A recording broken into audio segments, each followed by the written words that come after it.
This video is brought to you by the #1 PMP exam simulator designed to build your PMBOK principles mindset, so you walk into your exam fully prepared and confident. And today I want to share a moment that completely changed how I looked at the PMP exam. It started with one of those classic questions. The what should you do next kind. You've seen them? They look simple at first, but they're anything but. This one caught me off guard, and it wasn't just a wrong answer. It revealed something about how I was approaching problems. So I want to walk you through it. Let's see how you'd answer. Here's the scenario. You're managing a big project with several departments involved. A senior stakeholder comes in, asking for a major scope change, just 2 weeks before launch. What should you do next? A. Implement the change because the stakeholder is senior. B. Reject the change because it's too late. C. Evaluate the impact of the change before doing anything. D. Escalate it to the project sponsor. Take a second.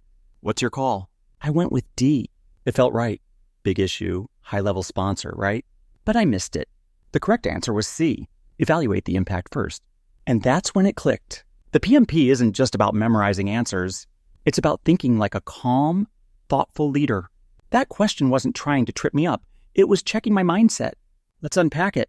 The PMP exam doesn't reward snap decisions, even if a stakeholder is senior, even if time's tight. The project manager leads by assessing impact first. Scope changes need impact analysis, documentation, and a formal change control process. Escalating too early skips your responsibility. Rejecting right away skips the thinking.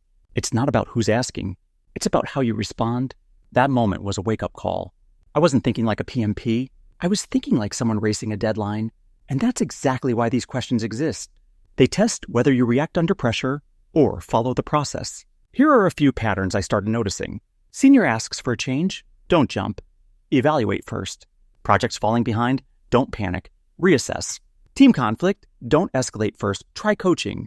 Sponsor pushes back, don't argue. Go back to the plan. It's tempting to skip steps when you're under stress, but the PMP rewards structure and strategy.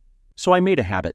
Every time I saw a what should you do next question, I paused and asked myself, what would PMI expect a cool-headed, process-driven PM to do? If it involved evaluating, communicating, checking the plan, or reviewing impact, it was usually right. That shift helped me stop falling for traps. And my scores? They started climbing. Let's go back to that question. Senior stakeholder, big request, tight deadline. You don't panic. You don't say no right away. You don't pass the buck.